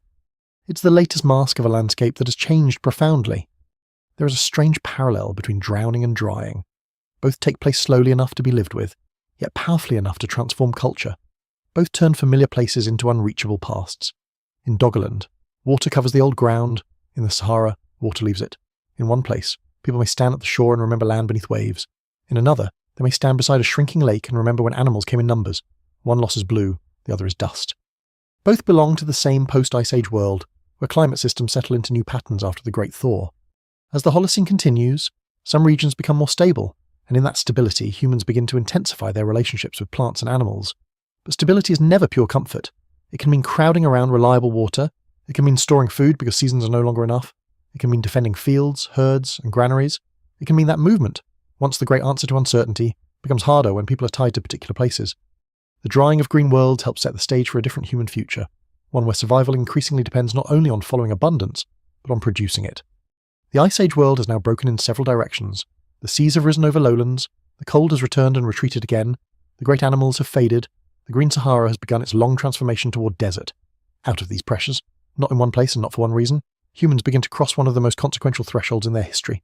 They start to live with plants and animals differently, and the old hunter's world begins, slowly, unevenly, and irreversibly to turn toward farming. Farming does not arrive as a sudden invention, and it does not begin because one hungry person drops a seed and understands the future. It grows out of long familiarity. For thousands of years, humans have known plants intimately where they ripen, when seeds fall, which roots feed, which fruits preserve, which grasses can be cut, parched, ground, soaked, or stored, or carried. The first farmers are not people discovering nature for the first time. They are people who already know wild landscapes in extraordinary detail, and who begin, under certain pressures and opportunities, to shift from taking what the season gives toward encouraging what the season might give again. After the Ice Age world breaks apart, this shift becomes more likely in several regions, though it never follows one universal path. In the Fertile Crescent, communities make increasing use of wild wheat, barley, lentils, peas, and other plants. In China, millet and rice follow their own long histories of management and domestication. In New Guinea, root crops and local cultivation develop in different ecological conditions. In the Americas, maize, squash, beans, potatoes, and other crops emerge through complex regional processes. These are not copies of one original discovery. They are separate experiments in living with plants, shaped by climate, culture, population, and place. The end of the Ice Age matters because it changes the background against which these experiments unfold. The Holocene brings warmer and, in many areas, more predictable conditions than the unstable late Pleistocene, though not everywhere and not always. Predictability makes planting more worthwhile. A seed placed in the ground is a wager on the future. If climate varies too wildly, the wager fails too often. If seasons become dependable enough, people can begin to invest more labour in selected places. They can clear, tend, harvest, store, return, and defend. But climate alone does not create farming. Many hunter-gatherers live in productive Holocene environments without becoming farmers for long periods, or ever. Some have little reason to abandon flexible, successful lifeways. Others adopt cultivation partly while continuing to hunt, fish, and gather. The evidence remains incomplete in many areas, but what survives shows a gradual spectrum rather than a clean divide. People may cultivate before crops are fully domesticated. They may herd some animals while still hunting others. They may settle seasonally before living year-round in villages. They may store wild grains before planting fields. The boundary between foraging and farming is far blurrier than later history makes it appear. In the Near East, the story is especially revealing. Late Pleistocene and early Holocene communities in the Levant and surrounding regions use wild cereals intensively, build substantial settlements in some places, and develop social worlds that are already complex before agriculture in the full sense. The Younger Dryas may have added pressure by making some wild resources less reliable, but scholars still debate how direct that pressure was. It is too simple to say drought caused farming. It is more accurate to see climate stress, population density, local abundance, storage, social tradition, and human choice interacting over centuries. One surprising detail is that domestication changes plants slowly and visibly. Wild cereal ears often shatter when ripe, scattering seeds naturally. Domesticated forms tend to hold on to seeds longer, making harvest easier for humans but reducing the plant's ability to reproduce without them. This means agriculture creates dependency in both directions. Humans depend on crops, but crops increasingly depend on humans. The same is true with animals. Wild sheep, goats, pigs, and cattle become, through generations of selection, movement, confinement, breeding, and use, animals tied to human societies. The world after the Ice Age is not merely being adapted to, it is being remade. This remaking has costs. Farming can support more people on less land, but it often requires harder labour, narrower diets, greater exposure to crop failure, more permanent waste, closer contact with animals, and new forms of disease. Settled life can create storage, and storage can create inequality, theft, defence, and authority. Fields tie people to place, herds require pasture, water must be managed, neighbours become both partners and rivals. The long road toward villages, towns, and states begins not as simple progress, but as a bargain with the future. Yet it is a bargain many communities eventually accept or reshape on their own terms. In a world where sea levels have drowned old coasts, deserts have expanded, animal populations have changed, and human groups have grown more numerous in some regions. Producing food can be powerful, grain can be stored, herds can move as wealth on legs, gardens can anchor households, fields can turn land into inheritance. The old Ice Age mobility does not vanish everywhere. But in many places a different rhythm takes hold: sowing, tending, harvesting, storing, building, returning. The consequences are enormous. Population grows in many farming regions, villages expand, trade networks intensify, ritual life becomes tied to houses, ancestors, fields, and seasonal cycles. Landscapes are cleared, burned, irrigated, terraced, fenced, and grazed. The human footprint deepens. None of this happens overnight, and none of it erases older ways completely. Foragers and farmers coexist, exchange, intermarry, compete, and sometimes avoid each other for thousands of years. But the direction of much later history begins to bend. No single explanation fully accounts for agriculture because farming is not one invention. It is a relationship. It is a long negotiation between humans, plants, animals, climate, soil, water, hunger, memory, and hope. It emerges from the same human capacity that allowed people to survive the breaking Ice Age world observation joined to experiment. The hunter who knows when wild grain ripens, the gatherer who notices which seeds return near a camp, the child who learns where tubers grow after disturbance, the family that stores food through a bad season, all belong to the deep prehistory of farming. By the time agriculture becomes visible as a force, the old Pleistocene planet is gone. The lowered seas have risen, the giant herds have thinned or vanished, the great ice sheets have withdrawn to diminished realms, the green Sahara is beginning to dry. Human communities now live in a world that is warmer, more divided, more crowded in favoured places, and more open to permanent transformation by human hands.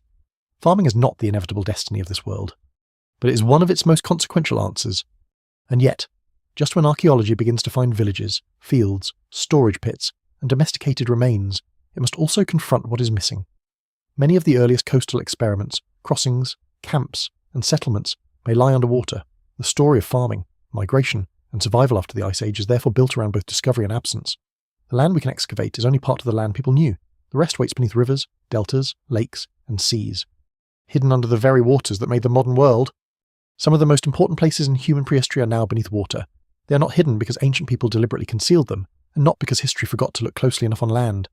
They are hidden because the shore moved. The camps, crossings, shellbeds, fishing places, burials, and settlements that once stood near rivers and coastlines were swallowed as the Ice Age ended and the oceans rose. Archaeology, which often depends on what can be walked over, dug into, mapped and dated, has inherited a broken archive. The dry land tells part of the story, the drowned land keeps the rest. This matters because coastlines are not marginal places for humans. They are often among the richest environments on Earth. A coast can provide fish, shellfish, seabirds, seals, seaweed, driftwood, salt, fresh water nearby, stone from cliffs, and travel routes along beaches and estuaries. Rivers entering the sea create especially productive zones where freshwater, saltwater, sediment, and migrating animals meet. People living at these edges could combine hunting, gathering, fishing, trapping, and travel in ways that leave behind complex but fragile traces. Yet many of the ancient coasts used during low sea levels now lie far offshore, sometimes under tens or even more than 100 metres of water. For a long time, this missing record shaped assumptions without announcing itself. If early sites were found inland, scholars naturally built stories around inland life. If caves preserved art, bones, and tools, caves seemed central. If coastal sites were rare before a certain date, it was tempting to think coastlines had not mattered much. But the sea had edited the evidence. The absence of early coastal archaeology may not mean ancient people ignored the shore. It may mean the shore they used no longer exists where archaeologists first looked. Underwater archaeology begins to correct this distortion, but slowly. Working beneath the sea is difficult. Visibility can be poor, currents move sediment, sites may be buried deeply or scattered by waves, organic remains may decay unless sealed quickly in low-oxygen mud or peat. Dating submerged contexts can be complicated when artifacts have been moved from their original positions. Industrial dredging, fishing, pipelines, wind farms, and harbour works can damage seabeds before researchers even know what is there. The evidence remains incomplete, not because it is unimportant, but because it is hard to reach. Still, discoveries keep appearing. Submerged forests off modern coasts reveal rooted trees standing where waves now break. Ancient peat beds show former marshes and wetlands. Stone tools have been recovered from seabeds.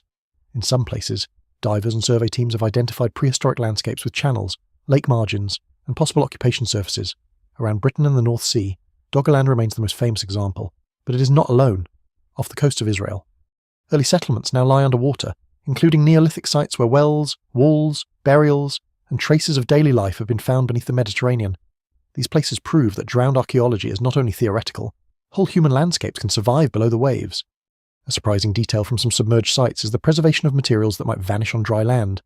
Waterlogged conditions can protect wood, plant fibres, seeds, basketry, and other organic remains if oxygen is limited. This means underwater or wetland archaeology can sometimes reveal a richer world than stone-dominated dry sites. A wooden structure, a fish trap, a woven object, or plant remains can transform understanding of how people lived. The problem is that such preservation is uneven and fragile.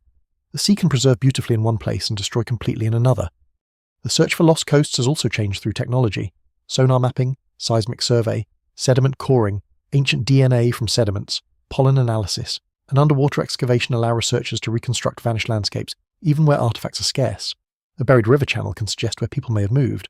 A former lake edge can become a target for survey. Pollen can reveal whether a seabed layer was once grassland, woodland, marsh, or open tundra. Animal remains can show what resources existed. What survives in the record suggests that the seabed is not a flat emptiness, but a layered terrain of former worlds. Yet interpretation remains cautious. A stone tool found offshore may have been dropped by a person on dry land thousands of years ago, or it may have been moved later by currents or dredging. A bone from a mammoth may mark an ancient landscape, but not necessarily a human campsite. A submerged tree stump proves former land, but not human occupation. Archaeology works best when artifacts, sediments, dates, and landscape context align. That is why underwater prehistory advances through patience rather than spectacle. It is a science of fragments arranged against moving water. The missing coastal record affects some of the largest debates in human history. How did people first move into the Americas' coastal migration routes along the Pacific may have been crucial, but many early shorelines are now underwater. How important were marine foods to early modern humans leaving Africa or moving along southern Asia? Much of the relevant evidence may lie beneath the sea. How connected were island and mainland populations when sea levels were lower? Which places became isolated only after the thaw? The answers may depend on landscapes that are difficult to excavate because they are no longer land at all. This is why the end of the Ice Age continues to produce mystery. Not mystery in the sense of fantasy, but mystery created by geological fact. The planet changed the location of the evidence. It drowned not only places, but the easiest path to knowing them. It is possible that some of the most innovative, mobile, and resource-rich communities of the late Pleistocene and early Holocene lived exactly where the record is thinnest today. The sea may be covering key chapters of human adaptation. Migration and memory. For the people who lived on those lost coasts, the sea was not an archaeological problem. It was a presence, sometimes generous, sometimes dangerous. They may have known tides, currents, fish behaviour, shellfish beds, seal haulouts, bird colonies, and the seasonal moods of estuaries. They may have built boats, rafts, fish traps, platforms, or shoreline camps from materials that rarely survive. They may have told stories oriented around headlands and islands now submerged. Their world could have been full of names, roots, and meanings that left only the faintest physical trace. No single explanation fully accounts for what has not yet been found, because absence can have many causes. Some sites were destroyed, some are buried too deeply, some await discovery, some may never have existed where researchers expect them. But the pattern is clear enough to change the question. Instead of asking why early humans seem absent from many ancient coasts, it may be better to ask how much of their coastal world the ocean has hidden. The modern shoreline can make prehistory look more settled than it was. It gives the illusion that continents have always worn their present shape. But the sea has moved like a curtain across the stage, covering old settings and revealing new ones. Archaeologists now work at that curtain's edge, trying to see through it with cores, sonar, dives, and careful inference. Each discovery is a small breach in the water silence. The Ice Age world finally broke apart not only because ice melted and seas rose, but because the evidence of that breaking was itself broken. The record is divided between land and seabed, memory and sediment, visible ruins and hidden surfaces. To understand the new human map that emerged after the thaw, one must remember that many of its first lines were drawn on ground now lost beneath the waves. The new human map is drawn slowly, but once it appears, it changes everything. Lands that had once touched are divided by water. Plains that had carried herds and travellers are gone beneath shallow seas. Rivers empty into new estuaries. Forests spread across former cold grasslands. Deserts begin to tighten around remaining water. Islands become islands in the full human sense, not just pieces of high ground, but worlds with their own limits, memories, and futures. The end of the Ice Age does not merely change where people live. It changes how far they can go, whom they can meet, what they can remember, and what it means to belong to a place. When Britain becomes separated from mainland Europe, the change is more than a matter of coastline. For thousands of years before the final isolation, animals and humans had moved across connected lowlands. The drowning of Doggerland closes a broad zone of contact and turns movement into a maritime challenge. Britain remains connected culturally and genetically to the continent in later periods through boats, migration, trade, and invasion. But the conditions are no longer the same. Water becomes a filter. It does not stop all movement, but it changes its character. A journey that once followed rivers and ridges now requires knowledge of tides, currents, vessels, and weather. The same transformation occurs across the world in different forms. Beringia's drowning separates Asia and North America, ending a vast land connection that had shaped animal and human histories. The breaking apart of Sunderland creates the island world of Southeast Asia, where waterways become both barriers and highways. Sahul divides into Australia, New Guinea, and Tasmania, changing contact, isolation, and ecological futures. Around the Mediterranean, the Persian Gulf, the Caribbean, the Pacific, and countless smaller coasts, rising seas remake movement, the world becomes geographically more familiar to us, but for the people living through it, it becomes newly strange. Islands are especially powerful laboratories of consequence. When land is isolated by rising water, populations can diverge. Animals trapped on islands may dwarf, grow larger, or vanish depending on food, predators, competition, and human arrival. Human communities may preserve older traditions, develop distinctive technologies, or face the risks of limited resources and smaller marriage networks. Isolation is never absolute if people have boats, but it still matters. A narrow strait can be crossed in good weather and become deadly in bad. A distant island can be known yet rarely visited. Over generations, water turns proximity into effort. Tasmania is one of the most striking examples. Rising seas separate it from mainland Australia after the last ice age, and its human population develops in long isolation. Later outsiders would misunderstand and often demean Tasmanian Aboriginal societies, but the deeper history is one of endurance in a challenging island environment after connection was cut. Scholars still debate details of technological change, population size, and contact before European colonisation. And the evidence must be handled with care because colonial violence devastated living traditions. Still, the island's separation shows how sea level rise can reshape human history for millennia. In the Americas, the new map is equally profound. The disappearance of exposed coastal shelves hides many early routes and sites.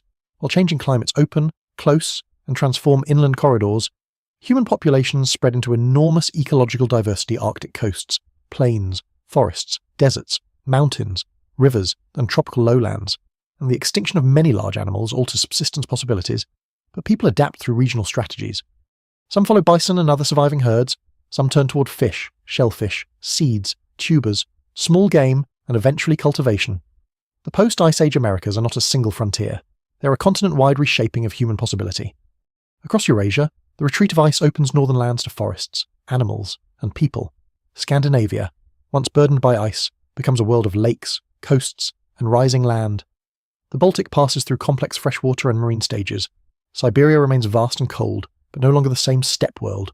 In Western and Central Europe, forests alter travel and hunting, In the Near East, warmer conditions, younger drier stress. And Holocene opportunities contribute to experiments with settlement and agriculture. In North Africa, drying pulls people toward rivers and oases. Everywhere, the map is not just physical, it is social. A lesser-known detail is that post-glacial rebound continues to change coastlines long after the ice retreats. In places once pressed down by ice, land rises, sometimes lifting old beaches far above the sea, harbours become inland, shorelines shift outward. In other regions, the ocean keeps advancing or land subsides. This means the human map remains restless even after the main deglaciation. People living in northern Europe or Canada may experience land emerging from the sea, while people elsewhere remember land lost to it. The Holocene is more stable than the Late Ice Age, but stability is relative. Language, story, and identity likely follow these new lines, though the evidence becomes difficult at such time depths. When groups are separated by water, mountains, deserts, or forests, speech can diverge, marriage networks shift, ritual traditions localize, tools adapt to local materials, genetic patterns begin to reflect both ancient movements and later barriers. What survives in the record suggests a world becoming more regional in some ways. Even as trade and exchange continue across long distances, the Ice Age had created vast open corridors in some regions. The post-Ice Age world creates mosaics. This regionalization does not mean isolation everywhere. Water can connect as easily as divide. Coasts become highways for skilled navigators. Rivers draw people inland and outward. Obsidian, shells, amber, ochre, and finely made tools move across landscapes, showing that people continue to exchange objects and ideas. Boats, though rarely preserved, must have been more important than the surviving record can easily prove. The settlement of islands and movement across straits require maritime knowledge. In some places, the drowned world may have encouraged seafaring by turning familiar highlands into islands and channels into daily realities. The consequences also reach into belief. A people whose ancestors crossed a now-drowned plain may remember origin differently from those who arrived by boat. A community living beside a rising shore may treat the sea as a hungry boundary. A group in a drying land may centre ritual around rain, wells, cattle, or rivers. These are cautious inferences, not direct facts, because beliefs rarely fossilise cleanly. But landscapes shape imagination, a world broken into islands, deserts, forests. And coasts gives people different metaphors for danger, belonging, and the sacred. No single explanation fully accounts for the cultural transformations that follow the Ice Age, because climate change intersects with human creativity. People do not simply become what geography tells them to be. They experiment, resist, remember, travel, marry, fight, trade, and invent. But geography sets conditions. A drowned land bridge cannot be walked. A desert without water cannot support the same routes. A vanished megafauna herd cannot be hunted. A fertile river valley can attract settlement. A strait can become a border or a road, depending on skill and circumstance. By the Middle Holocene, the old Pleistocene map has become almost unreachable. Children are born into a world of islands, forests, deserts, and seas that their distant ancestors would have found transformed beyond recognition. The Great Ice remains only in reduced northern and mountain strongholds. The oceans have taken their new positions, though still changing locally. The giant animals are mostly gone. Farming has begun in some regions, while foragers continue to thrive in others. The human story is no longer centred on surviving the end of the Ice Age, yet every later civilization inherits the shape that ending created. This is the hidden legacy of the break. The borders that seem natural, the seas that seem eternal, the deserts that seem ancient beyond change, the islands that seem destined for isolation, are all younger than they appear. Many are products of the same deglacial upheaval. The modern world is built on a recent wound in deep time. Beneath its maps lie older maps, and beneath those are routes no one can walk again. The new human map is therefore not a clean beginning. It is a palimpsest, a surface written over loss. People carry forward tools, genes, stories, habits, and fears shaped by vanished land. The Ice Age world breaks apart, but its pieces remain inside the world that follows. They remain in submerged valleys, island separations, desert margins, river civilizations, migration routes, and the deep human suspicion that the ground under life may not be as permanent as it looks. The world we inherited is not the world that humans first learned to cross. It is the after-image of a colder planet, reshaped by melting ice, rising seas, shifting rains, vanishing animals, and the restless ingenuity of people who survived the change without ever seeing the whole pattern at once. Modern coastlines feel permanent because they outlast individual lives. Deserts feel ancient because their silence is convincing. Islands feel inevitable because maps teach them that way. But the end of the Ice Age reveals a more fragile truth. Much of what seems fixed is recent, and much of what seems lost may have been central to human life. The final breaking of the Ice Age world did not leave one kind of legacy. It left many. It created the shallow seas that cover former plains. It separated populations and joined others by water. It helped end the age of many giant mammals, though scholars still debate the balance between climate stress, habitat change, and human pressure. It encouraged new ways of finding food, new relationships with plants and animals, and new attachments to rivers, coasts, forests, and fields. It also created absence's drowned camps, missing shorelines, forgotten routes, and stories whose original landscapes can no longer be reached. This is why the topic remains so powerful. It is not merely about ice. Ice is the beginning of the mechanism, not the whole meaning. The real story is transformation at the scale of ordinary life. A hunting ground becomes woodland. A woodland becomes marsh. A marsh becomes bay. A plain becomes seabed. A lake becomes salt flat. A river valley becomes a centre of settlement. A temporary camp becomes a village. A species becomes a memory. A coastline becomes a myth. Across thousands of years. The planet teaches humans that survival depends on attention, movement, cooperation, and the ability to let go of maps that no longer match the ground. The evidence remains incomplete, and that incompleteness is not a weakness of the story. It is part of the story. The sea has hidden some of the best places to look. Ice has crushed others. Deserts have scattered traces across vast distances. Organic materials have vanished, and human voices are gone. What survives comes to us as pollen in mud, air in ice, bones in caves, tools in gravel, peat beneath waves, ancient shorelines raised above seas, and the faint chemical signatures of diets in human remains. These are small witnesses to enormous change. No single explanation fully accounts for the whole ending because there was no single ending. The Ice Age world broke differently in different places. In the North Atlantic, climate lurched and seas rose. In North America, ice sheets retreated and megafauna vanished. In Doggerland, land drowned beneath what is now the North Sea. In Beringia, continents separated. In Sahul and Sunderland, lowlands became straits and island worlds. In North Africa, green landscapes dried toward desert. In the Near East and elsewhere, people began to intensify their use of plants and animals, setting the stage for agriculture. These events are connected, but not identical. They form a web rather than a line. One lesser-known lesson is that the end of the Ice Age may still be shaping the present physically. Some lands continue rising after the removal of ice. Some coasts continue sinking. Ancient river systems lie buried offshore. Methane, carbon. And ancient biological remains persist in permafrost, now vulnerable to warming. Past is not sealed behind us. It remains active in landforms, sediments, coastlines, and climate feedbacks. The old world is gone. But it has not stopped influencing the new one. There is a modern unease in this ancient story.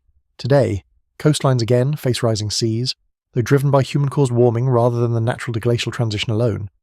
That does not make the two situations identical, and it would be careless to force them into a simple mirror. But the Ice Age ending shows what rising seas can do when given time and water. It shows that coastlines are not promises. It shows that habitable land can become memory, and that societies often adapt while still losing things that cannot be replaced. The people who lived through the Great Thaw did not know they were living through the end of an epoch. They knew hunger, abundance, storms, roots, births, deaths, animals, fires, and changing seasons. They knew when an old crossing became unsafe. They knew when the sea came closer. They knew when the herds no longer followed the same path. Their world broke at the scale of experience, not theory. Yet from those local experiences came the long human future boats, villages, fields, stories.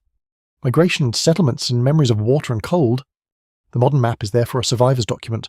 Its coastlines mark where the sea stopped for now. Its islands are the high places left behind. Its deserts are former green corridors in another phase of climate. Its fertile valleys are places where humans gathered when other lands became less forgiving. Its myths may carry faint echoes of real transformations, though changed by time beyond certainty. Its archaeological gaps are not empty spaces, but invitations to look underwater. Beneath dunes, in lake mud, and inside the careful chemistry of bones. To understand the day the Ice Age world finally broke apart is to understand that there was no single day. And yet there were countless days when it felt like one. The day a family abandoned a flooded camp. The day a hunter found no tracks where herds once passed. The day a low ridge became an island. The day saltwater entered a freshwater pool. The day a child heard that beyond the horizon there had once been land. History often belongs to empires and kings because they leave monuments. But this older history belongs to landscapes and ordinary people whose monuments were shores, paths, fires, and memory. The Ice Age world did not end cleanly. It dissolved, cracked, drowned, dried, warmed, froze again, and warmed once more. It left behind the world we know, not as a finished masterpiece, but as a rearranged terrain full of hidden seams, beneath the sea, under the sand, inside the forest soil, and along the edges of retreating ice. The old world remains partly visible. It waits in fragments, reminding us that the past was not smaller than the present.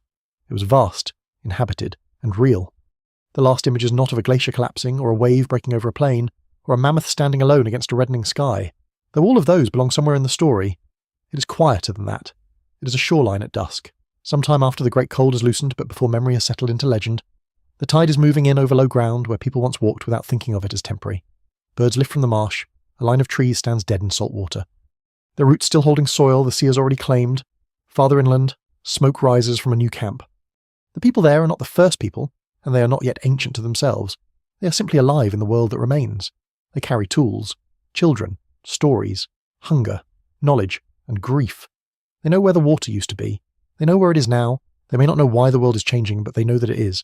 and they do what humans have always done when the ground of life shifts beneath them. They watch closely. They remember. They move when they must. They make meaning from loss. Behind them lies the Ice Age world open plains, giant animals, land bridges, cold rivers, green deserts, and coastlines that no longer exist. Ahead of them lies the Holocene world villages, fields, boats, islands, kingdoms, cities, writing, monuments, and eventually the long noise of recorded history. Between those two worlds is not a wall, but a tide line. It advances and retreats through generations, carrying bones, seeds, tools, and stories from one age into another. The broken Ice Age did not vanish completely.